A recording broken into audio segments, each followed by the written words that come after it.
तो ऐसा क्या करें कि जिससे आपको लकवा वापस ना हो। लकवा लकवा लकवा, ये आजकल इतनी कॉमनली सुनने को मिल रहा है कि ऐसा लगता है कि हर दूसरे तीसरे व्यक्ति को लकवे का कोई ना कोई प्रकार ग्रस्त कर रहा है। तो ऐसा क्या हुआ कुछ बीते समय में कि पैरालिसिस एक बार, जो बहुत कॉमनली पहले नहीं होते थे, वो भी हो रहे हैं और रिपीट हो रहे हैं। नमस्ते, मेरा नाम डॉक्टर निहाल वर्मा है। मैं ये वीडियो आज स्पेसिफिकली अपने उस एक्सपीरियंस से आपके सामने लेके आई हूँ, जिसकी वजह से मैं ये देख रही हूँ कि पेशेंट ना सिर्फ एक बार लकवे को लेकर आ रहा है, बल्कि लकवे उनको बार बार रिपीट हो रहे हैं, जो आज से पहले कभी किताबों में हमको ऐसा देखने को मिलता था कि रिपीटेशन हो रहा है और कम एज में लकवा देखने को मिल रहा है। तो ऐसा आप क्या कर सकते हैं जिससे आप तो पहली बार तो पैरालिसिस ना हो और अगर हो गया है तो रिपीट ना हो। तो आइए जानते हैं क्या मुख्य लक्षण होते हैं पैरालिसिस होने के, या किस प्रकार के पैरालिसिस या लकवा हो सकता है। तो पहला लकवा हो सकता है क्लॉट की वजह से, खून का थक्का। खून का थक्का कई कारणों से हमारी बॉडी में जम सकता है, स्पेशली जैसे कोलेस्ट्रॉल आपका बढ़ गया हो, डायबिटिक पेशेंट हो, या आपको मल्टीपल पैथोलॉजीज होती हैं।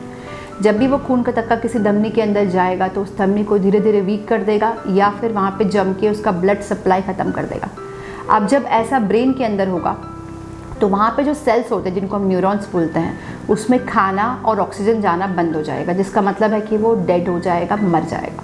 जब वो पार्ट डेड होगा तो मान लीजिए वो आपके बोलने का पार्ट है तो आप बोल नहीं पाएंगे, हाथ और पैर का पार्ट है तो वो आप यूज़ नहीं कर पाएंगे। तो पहला वाला जो होता है वो होता है क्लॉट के थ्रू होने वाला लकवा। सेकेंड जो टाइप होता है वो होता है हैमरेजिक लकवा, मतलब कोई नस का फट जाना। ऐसा क्यों होगा? जब आपका बीपी अनियंत्रित होगा, या आप बीपी की दवाइयों का सेवन नहीं कर रहे होंगे, या फिर आपका लाइफस्टाइल ऐसा होगा जहाँ पे बहुत स्ट्रेस है, नींद की कमी है, बहुत प्रेशर में आप काम करते हैं। तो जैसे प्रेशर कुकर के अंदर प्रेशर डेवलप होता है, वैसे ही ब्रेन के अंदर भी प्रेशर डेवलप होगा और वो कोई ना कोई नस को फाड़ देगा, जिसको हम बोलते हैं हैमरेजिक इन्फार्क्ट। अब अमूमन देखा गया है कि जब सर में प्रेशर बढ़ता है तो लोगों की नाक में से और कान में से खून बहता है। अगर ऐसा कभी आपके साथ होगा तो आपकी जान बच जाएगी, पर अगर यही खून ब्रेन के अंदर पहुंच गया तो वो जितने एरिया में फैलेगा उतने सेल्स को नष्ट कर देगा। तो हैमरेजिक इन्फार्क्ट की पैथोलॉजी अलग होगी और क्लॉट के इन्फार्क्ट की पैथोलॉजी अलग होगी। पर क्या ये मानना सही है कि लकवा ठीक हो सकता है? बिल्कुल हो सकता है। जैसे हमारी बॉडी में कहीं पे कट लग जाए और हमारी बॉडी हील करती है, वैसे ही ब्रेन उसको हील कर सकता है। पर जो स्पीड हमारी बाकी की बॉडी में है वैसी स्पीड हमारे ब्रेन में नहीं हो सकती है, क्योंकि ब्रेन में जितने न्यूरॉन्स हम लेके पैदा हुए हैं उतने ही न्यूरॉन्स हमारे पूरे जीवन भर में रहते हैं। पर फिर भी एक एग्जाम्पल के थ्रू मैं आपको समझाती हूँ। जब किसी को पैरालिसिस हुआ तो हो सकता है कई पेशेंट वेंटिलेटर पे थे, कोमा में थे, बोल नहीं पा रहे थे, बेहोश थे, खाने की नली लगी हुई थी। बट कुछ समय के बाद अगर आपने ऑब्जर्व किया हो तो उन सारे पेशेंट्स में धीरे धीरे बोलना भी आता है, चलना भी आता है, मूवमेंट भी आता है, याददाश्त भी आती है। ऐसा क्यों हुआ? ये हुआ न्यूरोप्लास्टिसिटी के थ्रू। अगर आपने मेरे बाकी वीडियोस देखे हैं तो न्यूरोप्लास्टिसिटी को मैं हर अपने वीडियो में हाईलाइट करती हूँ, बिकॉज ये वो प्रक्रिया है जिससे न्यूरॉन्स और ब्रेन अपनी हीलिंग पावर के थ्रू लकवे को ठीक करने की कोशिश करता है।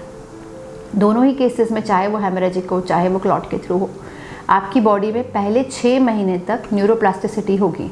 तो कई बार हम सुनते हैं ना कि लोग गुरुद्वारे गए, मंदिर गए, बाबा के पास गए, कोई भभूत खाया, ठीक हो गया।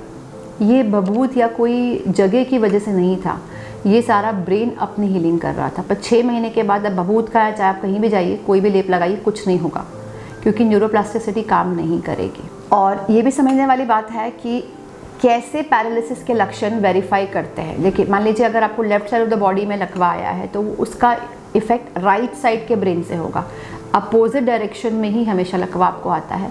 तो ऐसा क्या आप कर सकते हैं जिससे कि पहली बात तो आपको पैरालिसिस ना हो? उसके लिए आप अपनी लाइफस्टाइल को अच्छा रखें, आप एक हेल्दी रूटीन को फॉलो करें, दारू का और तंबाकू का और धूम्रपान का सेवन ना करें। ऑल्दो ये सारे फैक्टर्स की वजह से लकवा आएगा ऐसा नहीं बोल सकते हैं, बट फिर भी जो आजकल केसेस आ रहे हैं उसमें ये सारे फीचर्स काफ़ी ज़्यादा देखे जा रहे हैं, स्पेशली यंग पेशेंट्स के अंदर।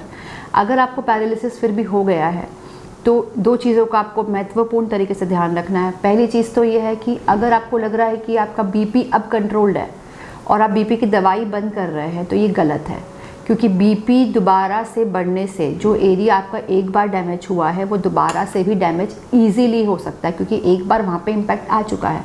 और यकीन मानिए दूसरी बार का लकवा आप अफोर्ड नहीं कर पाएंगे। क्यों? क्योंकि पहली क्षति में ही आपका ऑलमोस्ट ब्रेन अपना संतुलन, अपना बैलेंस, अपने न्यूरॉन्स का कनेक्शन खो चुका होता है। दूसरी बार का अटैक उस डैमेज को इतना इंटेंसिव कर देगा कि शायद आप कभी दोबारा नॉर्मल ज़िंदगी पर लौट भी ना पाएँ। फिर भी बीपी को नियंत्रित रखें, दवाइयाँ खाएं, नमक का सेवन कम करें, खाने में हरी सब्जियों का उपयोग ज़्यादा करें। रेनबो डाइट जो मैं हमेशा बताती हूँ उसका आप अपने डाइट में चालू करिए। पानी की मात्रा सही रखिए और कोई भी प्रकार का एडिक्शन जैसे वीड्स है, अल्कोहल है, सिगरेट्स है, तंबाकू है, उससे दूर रहे। सेकंड जो कारण हो सकता है वापस पैरालिसिस को आने का, वो हो सकता है शुगर का नियंत्रित ना होना। अगर आप डायबिटिक हैं तो हमेशा कोशिश करें कि आप आपकी शुगर को चेक करें। आपका जो 3 महीने की जांच होती है उसको आप देखें, उसमें आप शुगर की मॉनिटरिंग करके ये देखें कि किसी कारण से शुगर अगर आपकी फ्लक्चुएट करे तो डॉक्टर की सलाह लेके उसका एक प्रॉपर ट्रीटमेंट चालू करें, ताकि आपका शुगर की वजह से जो न्यूरोपैथी या जो भी धमनियों में कमज़ोरी आती है उससे लकवा रिपीट ना हो। तीसरा एक और कारण हो सकता है, वो होता है कोलेस्ट्रॉल। यूजुअली जो क्लॉट्स हमारे बनते हैं वो कोलेस्ट्रॉल के वजह से ज़्यादा देखे जाते हैं। तो अगर आपको कोलेस्ट्रॉल है या कोलेस्ट्रॉल की वजह से आपको लकवा पहले हुआ है तो ये कोशिश करें कि आप दवाई जो कोलेस्ट्रॉल को नियंत्रित करने के लिए है उसको आप हमेशा लें। साथ साथ पे जो डाइट है आपकी उसमें तला गला और ऐसा गरिष्ठ चीज़ों का सेवन आप ना करें। और हमेशा एक डॉक्टर की सलाह के थ्रू दवाइयाँ हमेशा आप कंटिन्यू लें।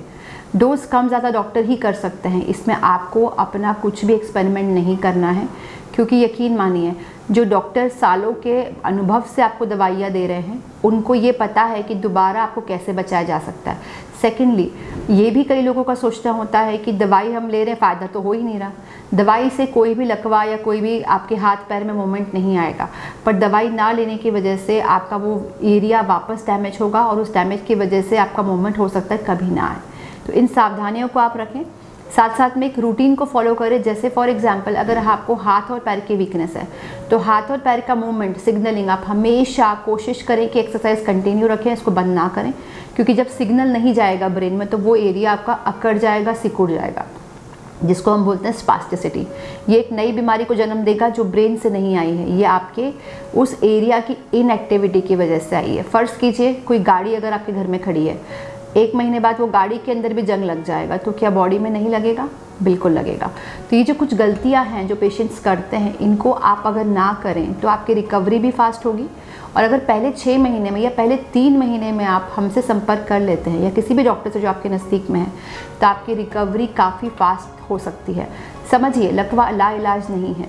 इसकी कॉम्प्लिकेशंस को अगर आप समझेंगे, इसके टाइप को अगर आप समझेंगे, तो आप लकवे को हरा के अपनी ज़िंदगी में वापस जा सकते हैं। अगर आपको या आपके किसी नज़दीकी को लकवा हो गया है तो आप इस वीडियो को उन तक ज़रूर पहुंचाएं। ऐसी बहुत सारी जानकारी हम आपके लिए लाते हैं, तो इस चैनल को ज़रूर सब्सक्राइब करें, इस चैनल को ज़रूर सब्सक्राइब करें, ताकि ऐसी बहुत सारी वीडियोस जो आप घर पे रह के आपकी बीमारी को नियंत्रित करना सिखाती आप तक पहुंच सके। और जानकारी के लिए आप दिए हुए नंबर पर हमें संपर्क कर सकते हैं।